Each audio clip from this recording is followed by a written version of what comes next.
ஒரு சூட்சுமமான ஒரு விஷயத்தை சொல்லிக் கொடுத்து விட்டு போகிறேன். யாராக நான் ஐ எம் மோட்டிவேட்டர். யார் உங்களுடைய சக்தி நிலையை கீழே கொண்டு வரதுக்கு நினைச்சாலும் நீங்க அனுமதித்தால் ஒழிய உங்கள் சக்தி நிலையை கீழே கொண்டு வர முடியாது. இப்ப நான் காலையில புறப்பட்டேங்க வீட்டை விட்டு.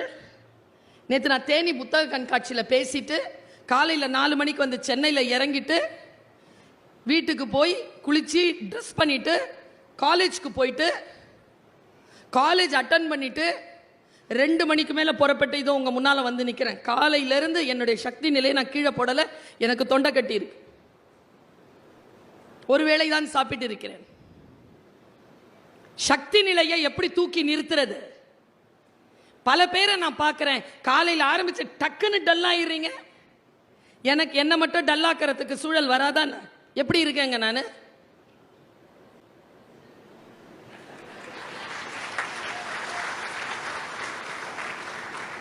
இப்படி தான் காலேஜுக்கு போவேன், டிபார்ட்மெண்ட்குள்ளே நுழைவேன். இந்த வேலை செய்கிற ஆட்களுக்கு தெரியும், கூட இருக்கிறவங்க எனர்ஜியோடு இருக்க விட மாட்டாங்க. ஒரு அம்மா ரிட்டையர்ட் ஆயிடுச்சு. இது உள்ள அப்படி கத்தி மாதிரி நுழைவேங்க. கத்தினா கத்தியில கத்தி மாதிரி உள்ள நுழைவேன். உட்காந்து கேபின்ல உட்காந்துட்டு என்னுடைய பேப்பர்ஸ்லாம் எடுத்து வச்சு அட்டண்டன்ஸ்லாம் எடுத்து வச்சு இப்படி பார்ப்பேன் பாருங்க. அங்கிருந்து சவுண்ட் வரும், என்ன பருவன் டல்லா இருக்கிறார். நம்மள டல்லாக்கிறோம். இந்த சொல்லே டல்லாக்கிறோம் தெரியுமா? சொல்லே டல்லாக்கிறோங்க நம்மள. கண்டேஜியஸ். அது ஒரு தொற்று. நெகட்டிவ் பாயிண்ட்டை தொற்றாக பற்றி கொள்ளாமல் இருங்கள், புரிந்து கொள்ளுங்கள். நான் ஒரு விஷயம் சொல்லவா? இங்க ஒரு 3-4 நாளாக சொல்லிட்டு இருக்கிறேன் இந்த விஷயத்தை. இந்த ஆண்கள் இருக்கிறீங்கல்ல, கல்யாணம் ஆகுதுல்ல, உங்களுக்கு உங்க ஃபர்ஸ்ட் டியூட்டியா நீங்க எடுக்கிறது என்ன தெரியுமா? பொண்டாட்டியை திருத்தணும். நீங்க என்ன டீச்சரா? அவன் ஆன்சர் ஷீட்டா திருத்துறதுக்கு? 30 வருஷம் ஆச்சு மேடம், என் பொண்டாட்டி என்னால் திருத்தவே முடியல.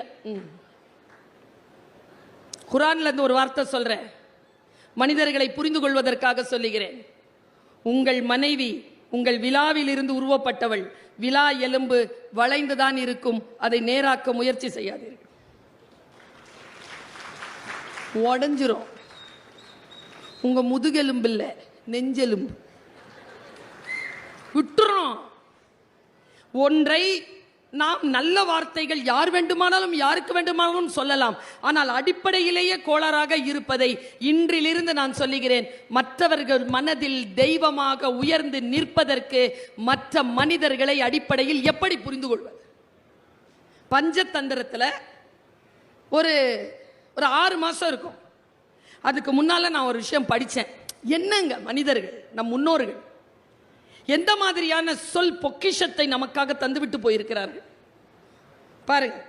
மனிதர்களை புரிந்து கொள்வதற்காக நான் இப்போ போடுறேன். இன்னொரு விஷயமும் சொல்லிடுறேன்.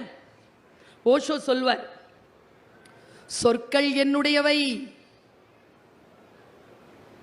புரிதல் உங்களுக்குரியவை. உங்கள் புரிதலுக்கும் என் சொல்லுக்கும் தொடர்பில்லைன்னு சொல்வார். நம்முடைய ப. சிதம்பரம் ஐயா இருக்கார்ல, மேனாள் நிதியமைச்சர், இந்தியாவின் நிதியமைச்சர், அவர் சொல்வார், உலகத்திலேயே இருக்கிற ப்ராப்ளம்லேயே மிக முக்கியமான ப்ராப்ளம் எக்கனாமிக் ப்ராப்ளம் கூட இல்லை, டெஃபினிஷன் ப்ராப்ளம்னு சொல்வார். ஒன்றுக்கு நாம கொடுக்குற விளக்கம் இருக்குல்ல, ஏன் இதை படிக்கணும்னா அப்படின்னு நீ சொல்றல்ல விளக்கம், அதில் தான் நாங்கள் எரிச்சலாக வரோம். விளக்கங்கள் தான் பிரச்சனையே. இங்க படிக்கிறது பிரச்சனை இல்லை, எந்த மொழி வேண்டுமானாலும் படித்துக்கொள்.